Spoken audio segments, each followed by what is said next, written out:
Pro Ball Spark. You want good words? Data languager.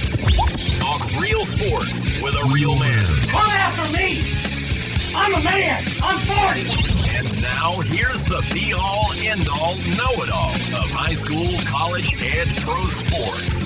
Aaron Skinny Count with the Skinny on Sports. We're talking about practice, man. I'm the MVP. Good Boomtown Grill Thursday out there, Western Oklahoma. Welcome to the Skinny on Sports, right here on 98.1 FM, the Sports Animal. Glad to have you along for the next hour. Plenty to talk about again today. Big time honor for a local kid. Came across just after our show yesterday. So we weren't able to talk about it yesterday. We'll tell you what that is toward the end of the show. NBA, boy, Jalen Brown. Not the trade package I thought he would garner by any stretch of the imagination. Is he toxic? Is he poison? Why don't they? Why didn't they just take Giannis? What is going on there? Was Hugo Gonzalez so important that you end up with Paul George instead of Giannis? What the hell's going on, Brad Stevens? This is mismanaged, I think. It's just we've never seen Brad Stevens make a blunder of even close to this proportion. No. Or what seems like this. He's been regarded up there like the Sam Presti of the Eastern Conference. He's been very, very good in that new role, or in that role since he's taken it. It's been forever, too. It's actually been a lot longer than you realize, that honestly. Yeah. But, man, that was shocking. We'll talk about that trade, the Walker-Kessler trade to the Lakers. I'm going to tell you something. This better work because the Lakers have put baby in the corner. Hopefully, they got to hope either A, this works, or B, the new CBA bails them out. Otherwise, bye-bye Luka when it's time in, I think, 2029. Because they better get used to this team because that's what you're going to have with everything they've given up. We'll get into the college football that we didn't make it to yesterday, Big 12 Media Days, the favorites going in. Has the Big 12 been better than you thought it would be once OU and Texas left? Are they ahead of the ACC's Big 12 third best conference?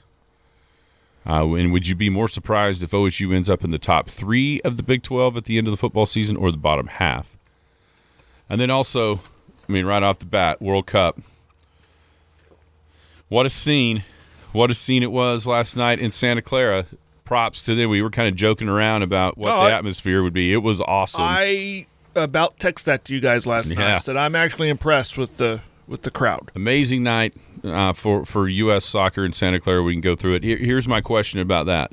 With what we saw there, has the U.S. gained or the World Cup itself gained enough steam here that it's not going to matter where they play? Or will we see noticeable even rise because they are going to Seattle on Monday? And did you see like the watch party in Seattle? No, I saw Kansas City and Washington D.C. It was after it was over. It was after the game was over, kind of going through. So I was really wondering and curious what the reaction would be to the red card. Yeah. So I kind of watched a little bit of the post game, and at one point they flashed to Seattle. Holy Moses, was that a scene? Tough for Flo Balogun. I mean, listen, he's something that the U.S. has never had. That goal he scored, to be able to stop like that, the athleticism, but then we've had guys that could maybe stop, but they'd shoot it over the goal. Instead, he nutmegged the goalie and so now with the left foot no less. It was awesome. So looks like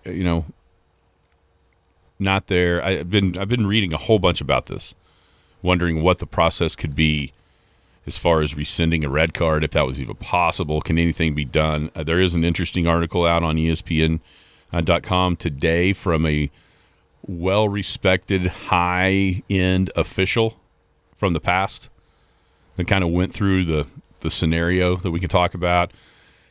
Can the U.S. win without him, though? We'll see. And then, man, I thought England made a pretty good comeback yesterday. paled in comparison to what we saw with the Belgians. That was there yesterday afternoon. That was cool. That so tells you, even if you're up 2-0, like last night, I was like, well, it's 2-0, but we got 10 guys. They can one strike could really make this, one goal could really make this a barn burner. So that has been a constant theme throughout, like at halftime of these games. It's been there's something about a 2-0 lead that like true soccer people are like, oh, it's the worst one. And I'm like, huh? 2-0. I mean, that's the game is over. Yeah, you're up 21-0. Yeah. I mean, turns out no. And I kind of get, as I've listened to it, I kind of get why. Like in theory, and we saw that in theory play out yesterday afternoon with the Belgians coming back to beat Senegal. 225-9698 is the phone or the text line. That is 225-9698. Give us a call, shoot us a text. We can talk about any of those things or whatever else might be on your mind. Feel free to chime right in at 225-9698. If you're going to be outside the listening area, there's a way to stay in touch with the show live. You can log on to kadsam.com, or you can download the app. The app's got it all. It's got radio stations. It's got the Penny News. Brand new edition of the Penny News is out on your favorite local newsstand as we speak. So we'll pick up a free copy of the Penny News. Big Elk Paragon TV getting closer once the school year starts. Of course, Skinny on Sports Podcast available anywhere podcasts drop. How are you today, Jared Atha? Very well. How are you? Man, that was fun. That was a fun game. You know, I planned on getting home and getting the mowing and the weed eating done before the U.S., but I was so intrigued by what was going on with the Belgian game, so I waited for that one to be over. I just knew it was going to go into a penalty kick shootout, and it never got there, as it turned out in the end. So I missed about the first 30 minutes of the U.S. game. But, man, it was fun. The atmosphere, like we kind of were almost poo-pooing the wine and cheese crowd out there in Santa Clara around San Francisco. But it was, you know, I know the U.S. has struggled in men's soccer. And quite frankly, the U.S. women have been very, very successful through the years, but over the last decade and a half or so, they've become so unlikable because of some of their players. And that was the first thing that struck me. As the game wore on, especially after the second goal went in, you felt pretty comfortable, even though 10 minutes, never seen that one in for extra time. I mean, the most I'd seen in the tournament was like 6 or 7. Was out to get the U.S. last night. But just the joy, you know, it was more like the way back women's teams that were just normal ladies and were just playing soccer. Yeah. To enjoy playing soccer for their country until, you know, the Megan Rapinos and that kind of group got in there. But it just how much more likable this team is than those was one of the very first things. The crowd, obviously, I mean, everybody just stood up the whole time. The crowd was good. Oh, they were. I think what we were really talking about yesterday, but we were poo-pooing on the crowd, was the atmosphere outside the stadium and in the streets. You know, it's not going to be Mexico City. It's not going to be like that, but it just won't be. But the inside, though, it was it was awesome. Yeah, and then, you know, the outside reaction videos of the penalty kick goal, or the free kick. It wasn't a penalty kick. The free kick just outside the box. Man, that was a beauty, wasn't it? I mean, I'm no soccer expert, but I know greatness when I see it. That goal was perfecto, man. It was awesome. Well, and the reaction videos from inside the stadium was just to hear the crowd was awesome. It was a really cool scene. Bravo, Santa Clara and the Bay Area. Yeah, it was, when I first started watching, a little sketchy. It almost felt like the U.S. team knew what was at stake for them. Played a little tight. And it was a little bit, but then, man, all of a sudden, then once they got going, I mean, balls in the net, it was 4-0. Only two of them got to count. Right. You know, and there's just a different skill level for this American team than we've ever seen. Mm-hmm. Even in that 30-minute stretch after the red card. I mean, there were some times where it got a little hairy, just being up 1-0. But the skill of being able to get the ball not only out of your own end, but possess it into the other. We've never seen this. For the longest time is, okay, cross comes in. If you can get a head on it, it goes back out, and then there's immediate pressure right back on. Or kick it down the field, take about a 10, 15-second breather, and here the other team comes again. But last night, even playing with 10, they were able to not only not allow goals, but then possess the ball enough to where next thing you know, you draw a couple of fouls, and then, Tillman knocks it in, which is a ridiculous shot. I mean, how many times in this tournament have you seen that exact scenario play out, and whoever it is taking that kick whips it over the top of the goal because it's so hard. I mean, they were even talking about it before he hit it, how hard it is to make it dip in that short of a space. Mm-hmm. And it was way under the crossbar. Almost hit the dude in the head in the wall.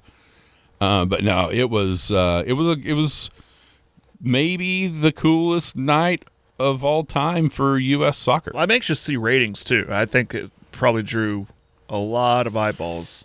It's a World Cup, why wouldn't it? But it's the U.S. being successful in the World Cup on the home soil. It was appointment watch television, and I cannot wait for Monday night. See, and that's the thing that I think we all talked about on the Friday of the first match when Scott was here. Like, if the U.S., because everyone thought this U.S. team had a chance to be pretty good, younger, faster, more aggressive, whatever you want to phrase it. But would it capture the sporting landscape? And I think it has.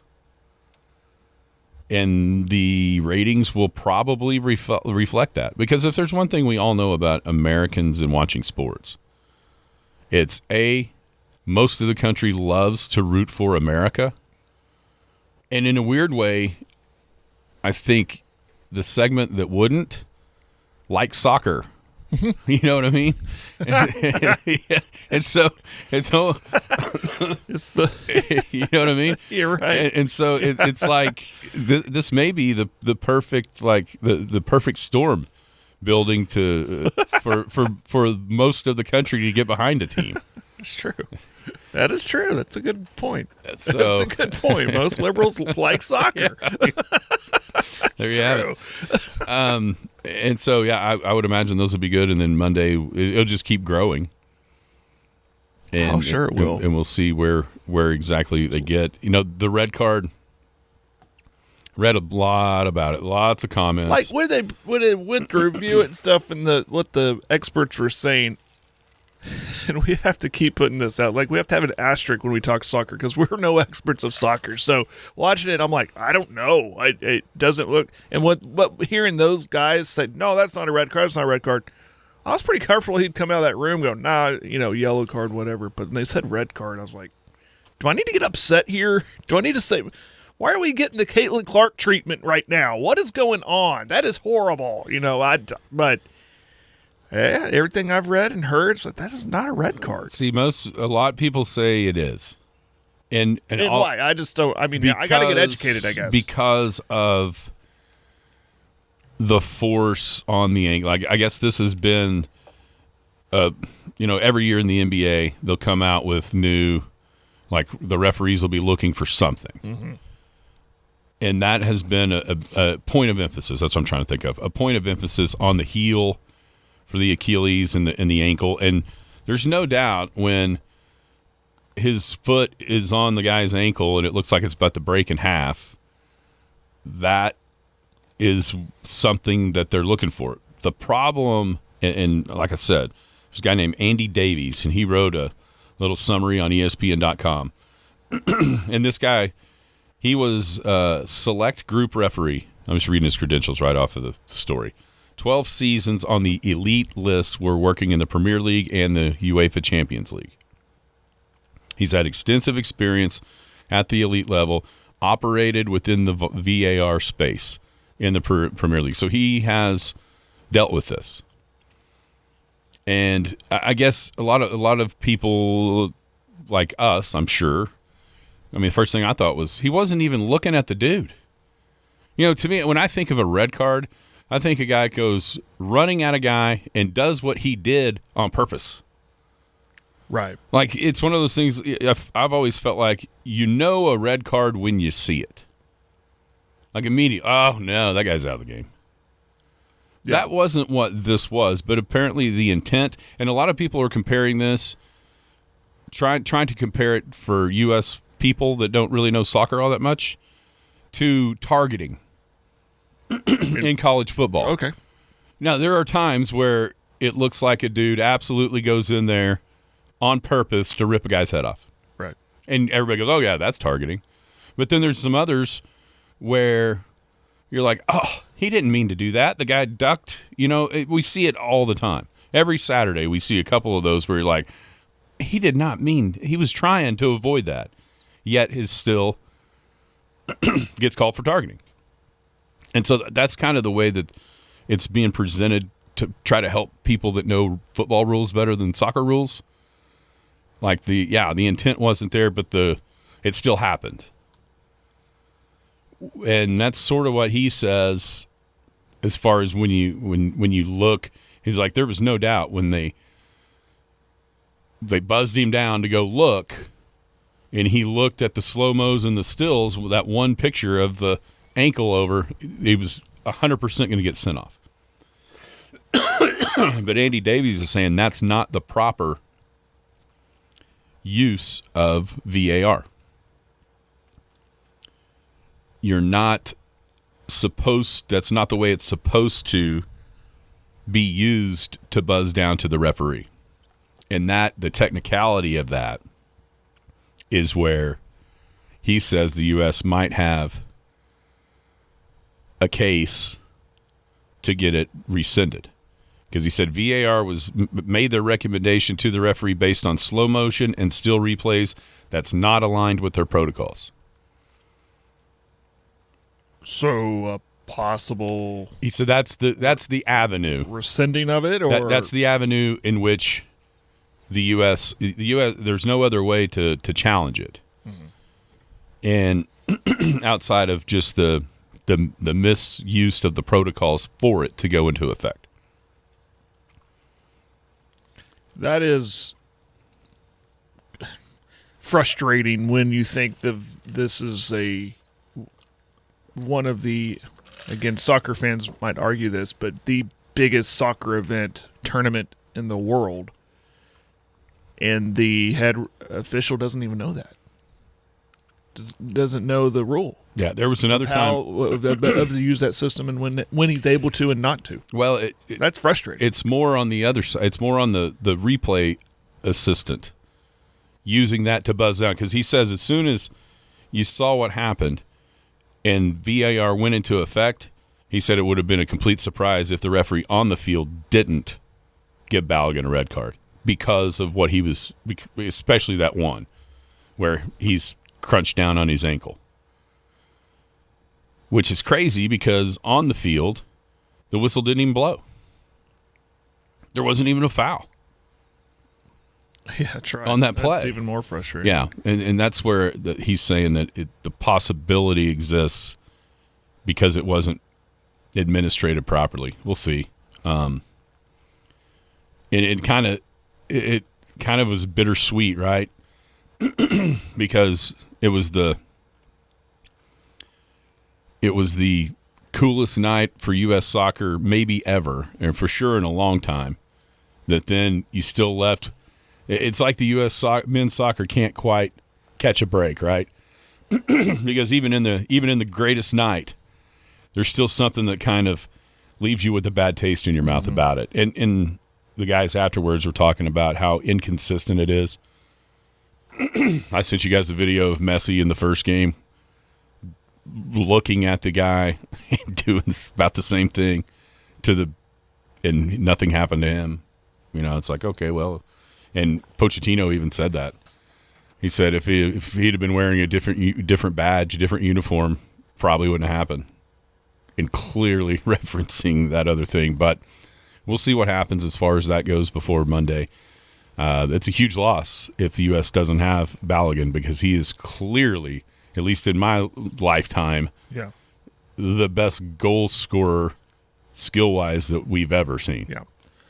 Yeah. I mean, going in, and it's quite literally U.S. versus the world. It always feels like that when it comes to soccer because of the inferior teams that we have put out there in the past. So, and I talk about respect, right? I talked about that yesterday, how the world really doesn't respect U.S. when it comes to soccer. And this goes a long ways in garnering some respect. I think some of that played yesterday with that official. Like, this is just the U.S., these ugly Americans. So, whatever. I'm going to use it as motivation, move forward. And, they didn't think we'd get this far. Let's shock the world. Let's get to the next round and see what happens. But yeah, this is a clearly better, well-put-together team. And what's exciting is they're young, and you'd think no matter what happens on Monday, they'll run it back, try to get back to it in another 4 years, with that respect I talked of, and a real good chance of making some noise. But last night was fun, man. And now it's really cool is that you're right. I think the best atmosphere that we've seen in these United States is in Seattle, and it's really cool that this is where that game's going to be, just by chance. And I think that place will be just as electric, if not more so, than what we saw last night. And that means something. I think that plays a large part of it, is when you could do it on your home soil in front of your home fans and they're all chanting USA. Whether you are a Republican or Democrat, it's awesome. It's awesome to see. It's really fun. I'm excited. Excited about Monday. And Scott says he's going to have a watch party if they win next Friday. You see what time that game is? It's 2 o'clock. It's a 2 p.m. game. Oh, really? Yeah, Monday's at 7 o'clock. I think that's Central. And it's 2 p.m. I'll be on the road to Alva. Oh, yeah? Is that the time? Yeah. So maybe just be getting there, depending on how quickly I can get out of here. That's a bummer. I figured at this point they'd all be at prime time at night. But try not to look ahead. Yeah, it's going to be a tough one, especially if Balogun the result yesterday in that afternoon game doesn't matter. I mean, that's because it went into extra time, and the Canadians probably feeling good that Morocco went to extra time in the PKs. But the recovery, these guys recover so well. And I don't think it really matters. And we'll obviously have our eye on Austria and Spain today. That one's right too. That could be the next opponent. Could be. If get past Belgium. Yeah. Speaking of Belgium, man, I don't even know what you could compare that to. 2-0 with 4 minutes of real time. 4 minutes of real time left, and then however much extra time is going to be added. So let's say you're up 2-0 in soccer with 10 minutes to go. What is that compared? I mean, what can you compare that to? It's like the Peyton Manning. Remember years ago, Peyton Manning when he was a Colt against Tampa Bay on Monday Night Football, and they came back from like 28 down in the fourth quarter or something crazy like that. It's like the Reggie Miller game. Like scoring 8 points in 9 seconds. Yeah, it's like that. I mean, we know what comebacks are. We've seen comebacks in all of sports, but to do it in a short amount of time like that, and then ultimately to win. So it's kind of like that, I would say. Yeah, improbable at best. Yes. I mean, we've seen the big comeback. We were always going to go to Super Bowl. Yeah, 28-3. Yeah, but that took time. Mm-hmm. It didn't happen like touchdown, onside kick in 4 minutes of game time left. It took over. It took the It's time. like that high school football game back in the 90s. It was like Plano East against John Tyler. Remember that one? Kind of. Remind me. Plano East was behind 4 touchdowns maybe in the fourth quarter, and that's what they did. Touchdown, onside kick, touchdown, onside kick, touchdown, onside kick, and actually tied it, and then John Tyler ran the kickoff back. Remember that one? I was like, oh, no. It's like those guys ended up being in Varsity Blues. Like as the like extras? No, as the announcers, like those guys that really did that. Oh, that's cool. I didn't know that. I think so. That's funny. Yeah.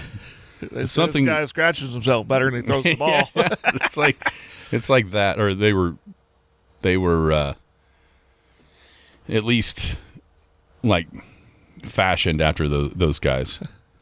Yeah, that was great. I mean, the England looked like England was going to do what they always do, which is disappoint in the World Cup. And then Harry Kane with that last goal was unreal to give them the win. First time they'd ever come back in a World Cup match and to win when they trailed at halftime.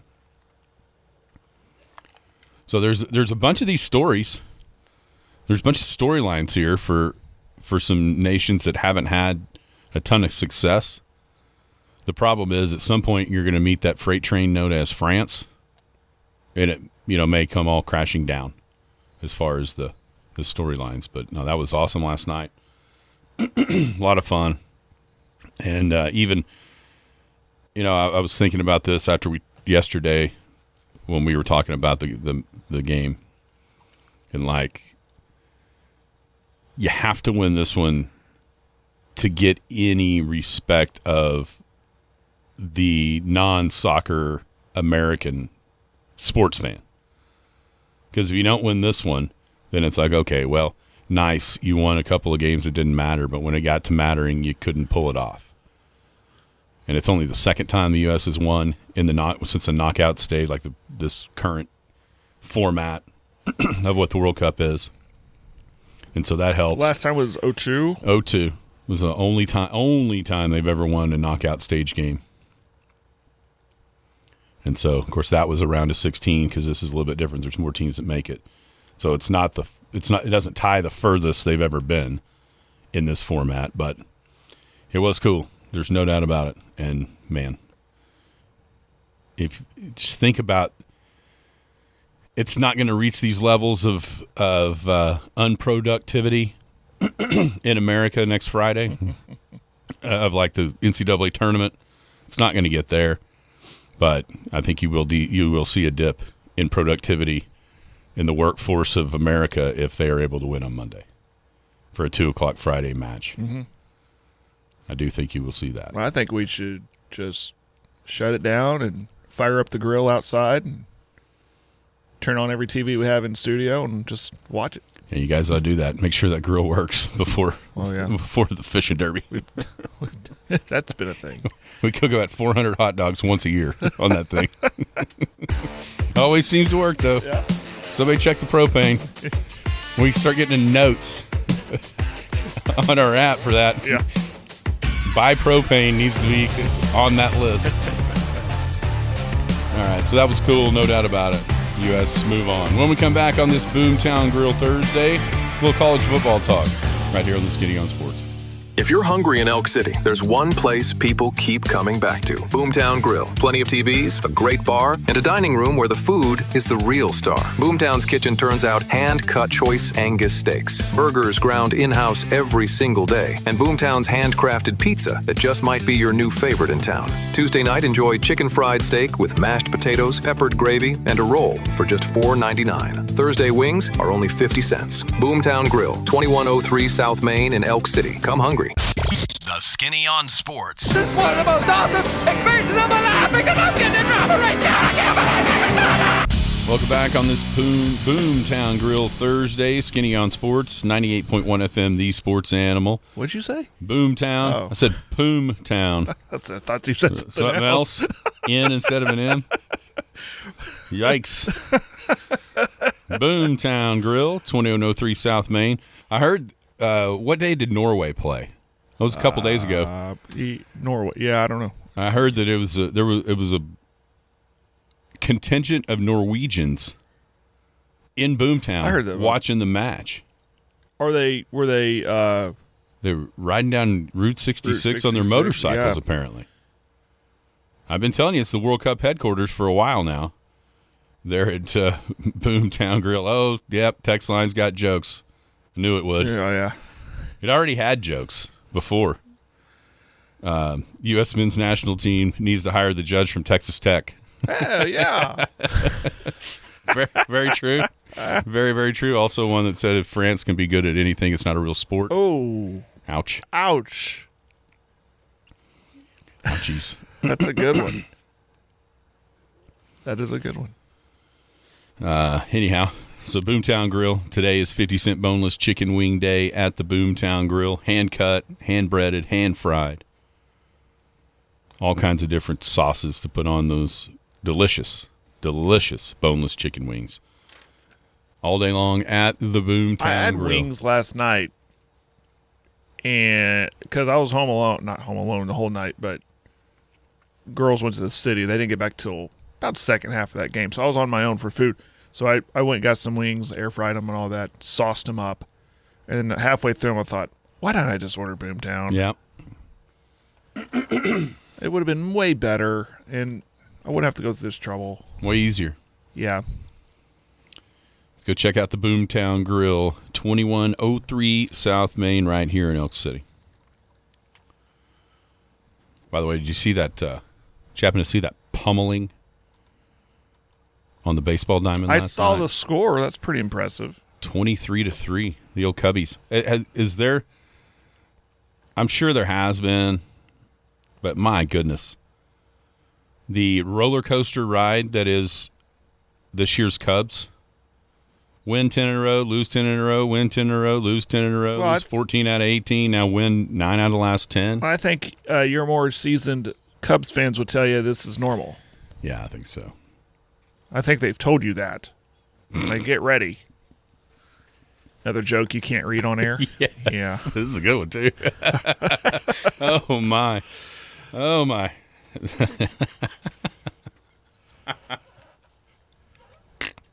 I have to ask you in the break if we can read that one. Don't ask me. I'm not HR. Don't ask me. I don't want the blame if you can't. It's pretty funny. You do? It's pretty funny. Hey, speaking of the Cubs, they played the Padres. There's some news here we should probably... We got it at the end. We're teasing it. We're teasing it till the end. Teasing it. We are teasing it till the very end. Now, there is some news about a hopefully soon-to-be Padre that came out yesterday. Who could that be? I wonder who that could be. Local kid. Wink, wink, nudge, nudge. Fake also, cough. kind of local kid over from Fort Cobb. Yeah, you know what? I have a question about that when we talk at the end. We may skip Jalen Brown because I promise you, on these airwaves today, the listeners are going to hear about Jalen Brown. All right, so Big 12 Media Days next week for football. Who would you say are maybe the 2 or 3 favorites going into the season this year? I'm seeing... So I've obviously looked this up, but I start with what the odds are, and even without Sorsby, Tech is still considered the betting favorite to win the Big 12. I think that's true. I think there's still a lot of good pieces outside the quarterback because Sorsby was still kind of an unknown, but outside of Tech, maybe BYU can still be a player in this thing. They were really good last year. I think they can be. I've heard talk of even Utah, but there's new coach and everything. But this is a league. This is a conference that, and we've said this, nothing would surprise me. If say OSU is picked, in the middle or even below that, and then they go on a run too, because there's a lot of unknown. There's a lot of unknown in all of college football, but also in the Big 12. But I kind of really like BYU. If you had to put my feet to the fire, I would probably say BYU is a team I would probably pick preseason. Yeah. After the Sorsby news, I would go BYU and then Tech. Them and Tech for sure. I think another team that people may forget how good they were a year ago is Houston and Willie Fritz. Mm-hmm. They were 10-3 last year with a bowl win over LSU. Now, we know the kind of where LSU was as far as the headspace goes there when that game was played. But still, a 10-3 team, Wegman at the quarterback spot. I think that's one that when you start kind of looking around, because there is, for a conference that had the coaches you knew at the schools that they had been at for a while, Utah, OSU, obviously Iowa State is in that group. It was in that group as well. It's different just in 1 year's time. And do you like so far? I mean, I think people had an idea that Tech last year, a lot of people liked them, but there was also still a little bit of hesitancy because how many times has Tech kind of been the darling over the last 4 or 5 years, and they never really showed up and became what people thought they could. Mm-hmm. Last year they did with that incredible defense and able to make enough plays on offense to get to the playoff. So even Tech, as I wouldn't call them all the way to a dark horse last year or a sleeper but they were like the rising up and coming. Okay, it's their year finally, and it finally was. It was kind of weird because another school in Texas had been that same way. It was A&M. A&M was always the one that was going to be this, going to be that, and then they finally were in the playoff. And those teams scored 3 points combined in their playoff games once they got there. Do you like the unknown that the Big 12 has just in the 2 years without OU and Texas? Do you like sort of the unknown nature of what the Big 12 has been, at least so far? I do, because it was a league dominated by OU in Texas, and when they left, it was like a mad dash to, oh, we're the best, try to get there. Tech saw an opportunity, and they really struck with the NIL to try to get them up top and have. I love it. I love parity, right? Don't we like parity? So this is a league of parity right now. Yeah, I don't think someone's trying to establish themselves as we're the big dog, and we will always be the big dog, like OU did when they had that run of conference titles. It was always, well, who's going to play OU in the conference title game this year? Who's going to try and knock them down? Now it's who's going to be the team? Who's going to be the school that's going to do it? That's going to stay at the top? And I don't know if it's still up for grabs. Is Tech going to stay right there? Looked like they could, but the Swordsby thing happened, and now with the massive turnover at OSU, and can they? Because it looked like, this is going to be OSU's league to lose once OU and OSU Texas or Utah or Utah, yeah. And now neither one of them have the coach that was established. It's kind of weird, isn't it? Yeah, and then bringing on BYU, they've been good, and I love the parity of it. I mean, has BYU been the best team for the 2 years? Like combined? Consistently, I think so. I do too. And you had Arizona State come out of nowhere the first year. Right. And they were a little bit of a letdown last year. BYU, I mean, I think there's 2 years in a row where they were sort of disrespected in a lot of ways to me. Yeah. Where, if you really started comparing resumes and you didn't have the helmet out beside who was doing what, and BYU was never even really considered for one of those spots, and you're like, okay, well, you really look at their body of work, and it's better than some of the ones that are getting the nods. But I kind of do, but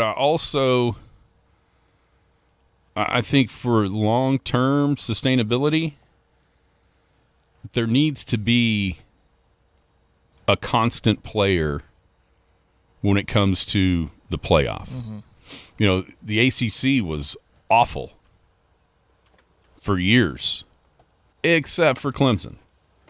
Right. And Clemson kind of, I think a lot of people feel the ACC is better than Big 12 right now because Clemson, even though they haven't been what we saw 3 or 4 years ago in that long sustained run of dominance in that league, because they're still in that league, it feels like the ACC gets the nod over the Big 12 because OU and Texas aren't there right now, and there hasn't been, like, if Tech can win a couple in a row, I think maybe you start to see that switch around because I think the Big 12 is better than the ACC right now.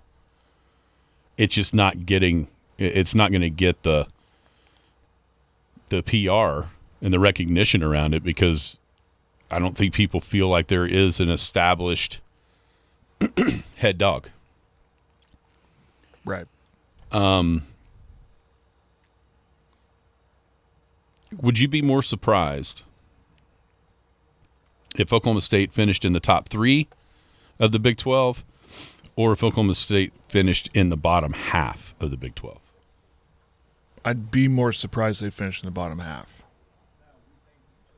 It wouldn't surprise me if they finished in the top 3 because I would. Again, it's the Indiana model. It's it's the approach like that.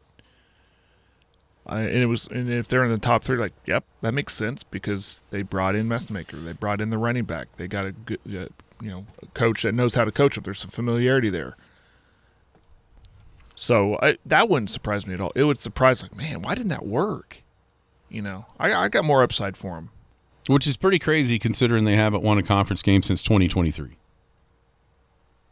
Yeah, well, again, we're not saying this to be funny, but it can't get any worse. Mm-hmm. So, no, it literally can't. No. Than that. No. I think it's somewhere in between. I do think you're starting to see a lot more of the preseason stuff start to come out, and where you're seeing that name, you're seeing Oklahoma State pop up on a lot of these dark horse, like, don't sleep on this team to turn it around, team to be Indiana. I mean, and I think it's funny because I'm not sure we're both leaning more toward the top of the conference than the bottom if Indiana wasn't a thing. Right. You know what I'm saying? Yeah. Like you just called it the Indiana model. I mean, that's a real. They've given us the blueprint here. Mm-hmm. And with the success of a couple of those guys that came, Mestamaker, obviously, Caleb Hawkins as well. I couldn't remember saying. Yeah, the running back. You got those guys, and quite frankly, just it's pretty crazy how.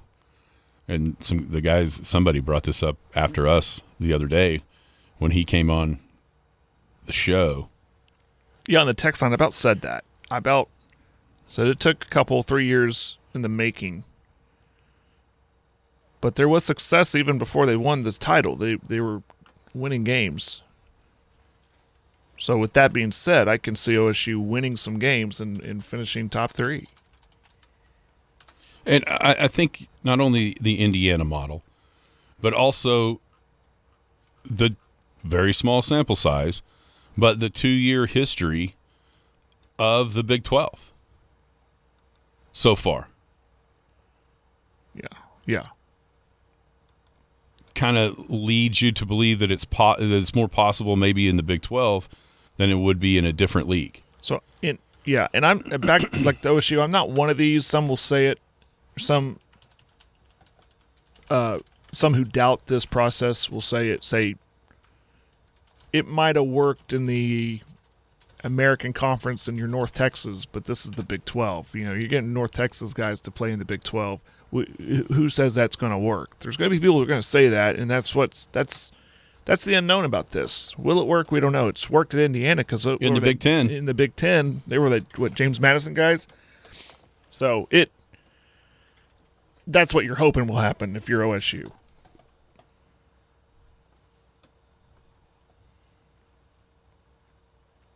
Just looking I don't know, boys. From 2021 through 2023, Indiana was 2-10, 4-8, so that's 6-18, and a 3-9.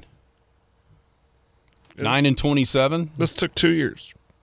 Yeah, dude, it's 27-2. It was last year and the year before. It was yeah.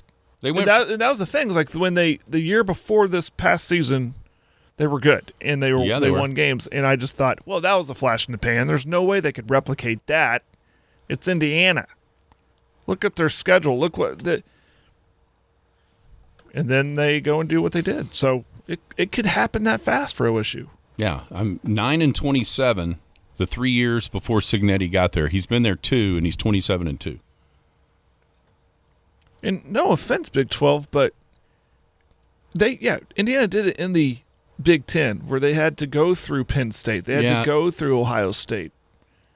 At the same time. But what OSU is a little easier path? I don't know, because here's the thing about Indiana, and here's the thing about the Big 10. Yeah, they do have the behemoths at the top. But you start looking in the middle to the bottom of the Big 10, it's not very good. And by not very good, I mean pretty brutal. So 2 years ago, and this was a case that I was making 2 years ago for Indiana not even being in the playoff with one loss because They beat in conference. They beat UCLA, who's been awful. They beat Maryland, Northwestern, Nebraska, Washington, Michigan State, Michigan, Purdue, and then lost to Ohio State. And then they went and they had a disastrous first, 10 minutes of that Notre Dame game. Fell so far behind. They actually played Notre Dame pretty well once they got their footing in that playoff game at South Bend, but lost 27-17. And I think that's where going into last year, a lot of people are like, okay, yeah, that was cute. You made an unbelievable turnaround just to do what you did in the first year of Signetti. Cool. Yeah, do it again. And then all of a sudden, there was one date that made you realize, okay, Indiana really is good. And it was October 11th. Who didn't turn their TV from OU Texas to Indiana Oregon when it was obvious Texas was going to win? And Indiana went to Oregon and won that game. And I think at that point, everyone kind of stopped with the, okay, this is a real thing, not just something that the schedule brought about. Not and the proof is in the pudding after that. Yeah, after Oregon just demolished, did whatever they wanted to OSU. They looked like the behemoth of college football at that time. I'm with you. I thought, well, that's where it's going to stop for Indiana. And they proved their championship pedigree when they pulled the irons out of the fire at Penn State. There's always that game during a season, a championship game or a championship season. There's a game where you just have to hold on. You have to find a way to win. They found a way to win in that game. So, yeah, the Oregon game and then at Penn State, the Oregon game made me like, okay, they're real. They're real. Oh, yeah. The Penn State game was like, they're destiny. They have a team of destiny now. They're going to win every game. Yeah, it was weird how it became that way. Mm-hmm. So, yeah. Mine's like OU, and they beat Nebraska in 2000. Like, oh, they're real.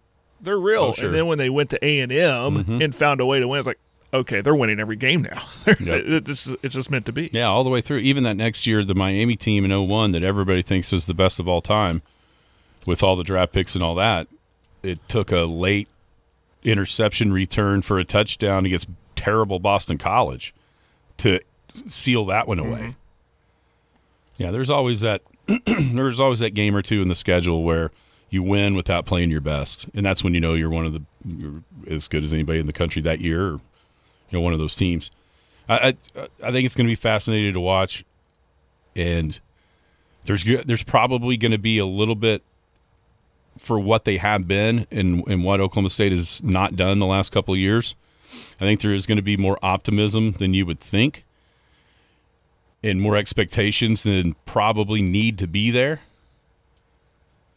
And what I'm saying is, if it ends up being like 6-6, or 7-5, or even 5-7, that's still a heck of an improvement over what we have seen. But I got a sneaking suspicion it's going to be 6-6 might be the floor for Oklahoma State. I'm curious to see what the coaches put, where the coaches aren't the coaches. No, it's the media. The preseason poll. Oh, in the Big 12? It's a media poll, isn't it? There might be one of each. Anyways, I'm curious to see what. I hope there is both. I hope there is one of each, because it might be all over the map. Where what coaches think the league will finish, because we got to remember, Utah's a new coach, OSU has a new coach, Iowa State has a new coach, Kansas State has a new coach, Colin Klein. Oh, that's right. Yeah, Kleiman. Yeah. West Virginia in Rich Rod at West Virginia. Rich Rod's back at West Virginia. Is this year 2 or year 1? I can't remember. But my point is, there's a lot of new coaches who are bringing a lot of, again, parity and unknown. We don't know what Kansas State's going to look like. We think we know. I'm sure it's going to be a lot what we're familiar with. That's why they hired the homeboy. But Utah, there's been a lot of consistent winning there. Now under a new coach, although he's been kind of coaching waiting, so it might transition well. Point is, I'm anxious to see these polls to see what the coaches think this league's going to finish and what the media thinks how this league's going to finish. But you're right, there's a lot of positive talk for OSU. Mm-hmm. A lot of positive talk. Yeah, and I think that's generated by Eric Morris getting out there, promoting his program, which we haven't seen lately. by any stretch of the imagination. And then the model that has been created by Cignetti, and kind of following that path. And it's just a matter of, are these guys, were they good in that league, or are they just really good football players? And I thought when he was on with us, he made a pretty good point of, we're taking guys that had success at the lower levels that feel slighted by not being recruited by the bigger guys, and also some guys at other bigger schools that feel slighted because they weren't getting to play, and they're going to get a chance here. I think being able to have guys with that chip on their shoulder multiple ways, I think that's maybe the secret sauce of all this. Yeah, when you get a guy on your team with a chip on their shoulder, that's a dangerous thing, man. Yeah, he's got them from two different perspectives. Yeah. All right, we'll be back, wrap up Boomtown Grill Thursday next on the Skinny on Sports. If you're hungry in Elk City, there's one place people keep coming back to. Boomtown Grill. Plenty of TVs, a great bar, and a dining room where the food is the real star. Boomtown's kitchen turns out hand-cut choice Angus steaks, burgers ground in-house every single day, and Boomtown's handcrafted pizza that just might be your new favorite in town. Tuesday night, enjoy chicken fried steak with mashed potatoes, peppered gravy, and a roll for just $4.99. Thursday wings are only 50 cents. Boomtown Grill, 2103 South Main in Elk City. Come hungry. If you can dodge a wrench, you can dodge a ball. The Skinny on Sports. Welcome back. It is the Skinny on Sports. Boomtown Grill Thursday, 98.1 FM, the sports animal. Wrapping up the show with, if you don't know about this yet, it just came out. It came out right after the show yesterday. So the Major League Baseball All-Star Game is coming up here, a week from Tuesday? Is that when it is? Yeah, I think so. 14th. I think it's a week from Tuesday. It's going to be in Philly at Citizens Bank Park. Before that, on Sunday, it's the Major League Baseball All-Star Futures Game. That'll be Sunday. I think it's going to be on NBC at 11 a.m. Okay. And I'm sure you're thinking, well, what do you care about that? I'll tell you why we care. Because it was announced that Elk City's own Cash Mayfield in High A at Fort Wayne, Indiana, for the San Diego Padres High A team, has been selected to play in the All-Star Futures Game. That's pretty cool. Cash has had 12 starts so far at Fort Wayne for the 10 caps this season. He's 3-1 with a 3.22 ERA over 44 2/3 innings. 53 strikeouts to only 19 walks. He's holding the opposing hitters to a 192 batting average. In the Midwest League, in the Midwest League where he's pitching, he's second in walks per innings pitched, third in batting average against, fourth in ERA, and seventh in strikeout rate. He's striking out about 30% of the hitters he faces. So he has been selected to be a part of the All-Star Futures Games. It's going to be at Citizens Bank Park, home of the Phillies. That's going to be a week from Sunday, July the 12th, 11 a.m. Like I said, I think that's going to be – I know it's going to be on Peacock, and I think it might even be on NBC or NBC Sports Network, one of those. So congrats to Cash. That's awesome. I'll keep waiting for him to move one more to Double A, and then all of a sudden it gets a lot easier to find him around these parts in Amarillo or in Tulsa, in one of the two, whenever he gets that call up to move up a level. So just really cool. That is very cool. Something that we always sort of thought was in the making. It does, yeah. When we watched him here a couple of years ago, and now he is he's doing what a lot of people thought he would do and living up to that first-round draft pick that he was of the San Diego Padres after the 2024 draft. Also, Eli Willits from Fort Cobb will be in that game as well. Got me to thinking, Jared. So, in the last, decade, or really in the last couple of years,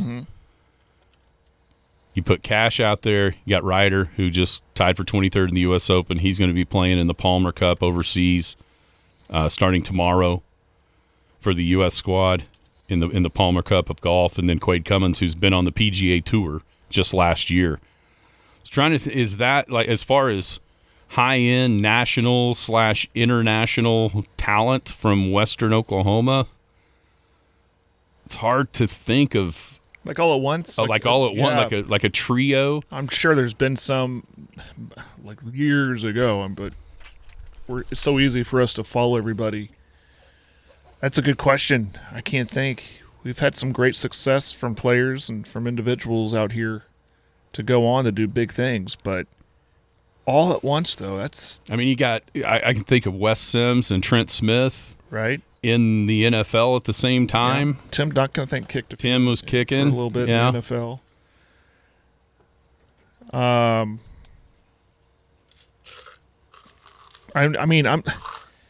So I go way back, like Monty Ferris, right? Yeah. Played in the big leagues. Was anyone else around that time? Was it about the 80s when he played?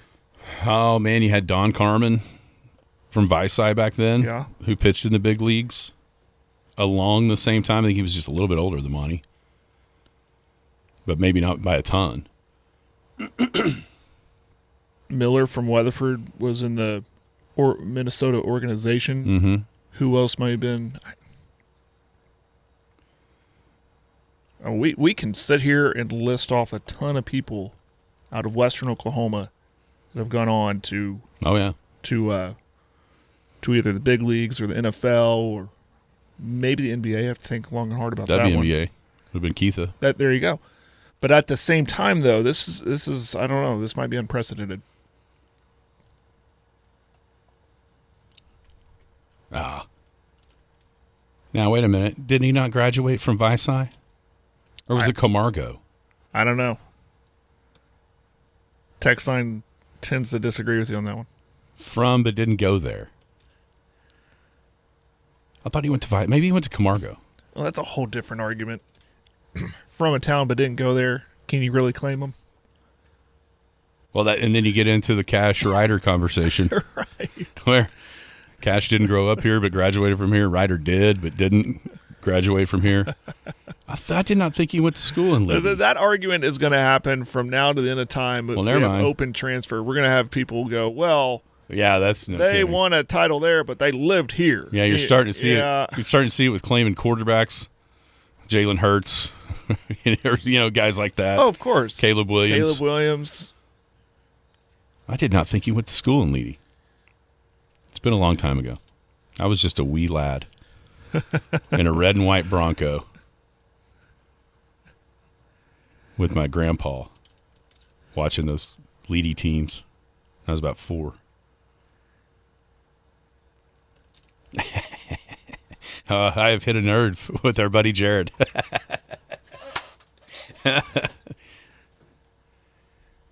You can take the boy out of the green and white, but you cannot take the green and white out of the boy.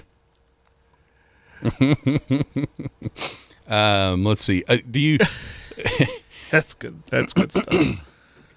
Do you count like Fort Cobb? No, for years when playoff basketball rolled around, we would pick up Fort Cobb in the old radio days. Right. Then, of course, the advent of streaming happened, and Don and Kim took that over. We never had them on the Paragon Network because they were all on their own. But do you count Fort Cobb as Western Oklahoma? Where is that line? This has been a debate for a long time. Like, where does Western Oklahoma begin? If you're driving from Oklahoma City, when can you say, I'm in Western Oklahoma? That's right. Those from the city will say, as soon as we get through El Reno, we're in Western Oklahoma. That's not true.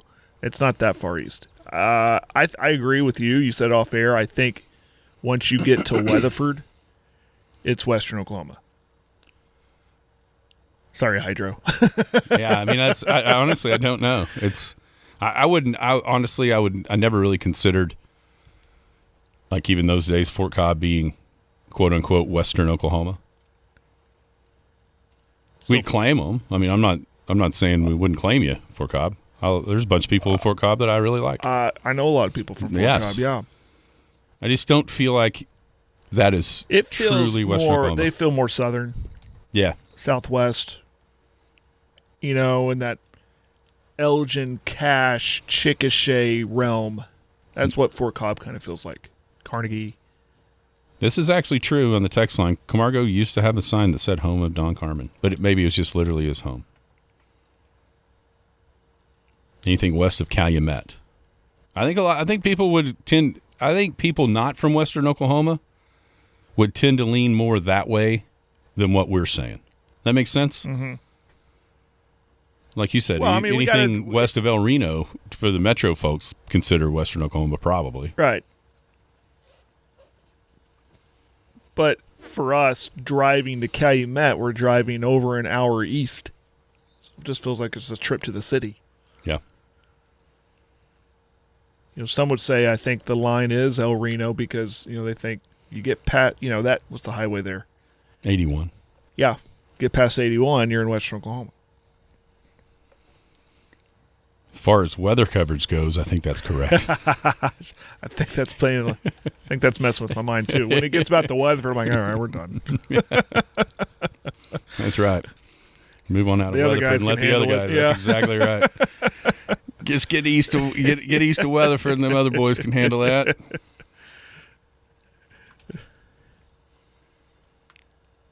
Well, that's good stuff with Cash.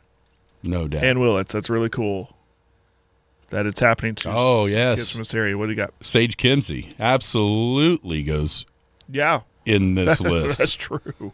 Absolutely. That is true. There's no doubt that he not only counts, but is absolutely in that group. Well, then we can start getting into career earnings, and he's probably done very well for himself. And yes, Money, I have... Jordy Mercer is in Tologa, western Oklahoma?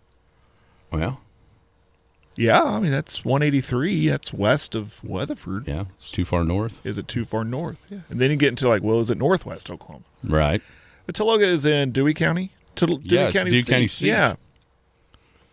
Yes, I have got the brisket thawed out, Money. I did that the other day, and it is just hanging out in the fridge. You're ready to go. I'd say Tologa's western Oklahoma. I would agree. Yeah. My dad used to have to commute to Tologa for his job. Fun fact, you can still get 98.1 most years when I go to Alva, western Oklahoma. Still in?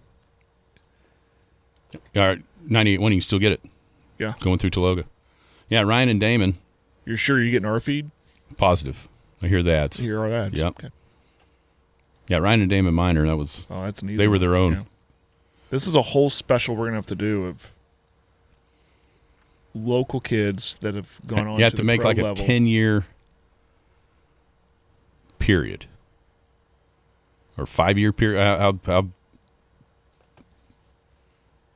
mean, so right now you've got PGA Tour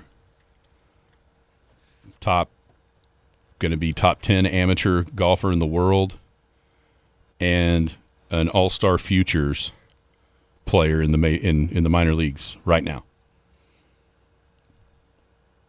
In a very short window. It's very cool. It's very, very cool.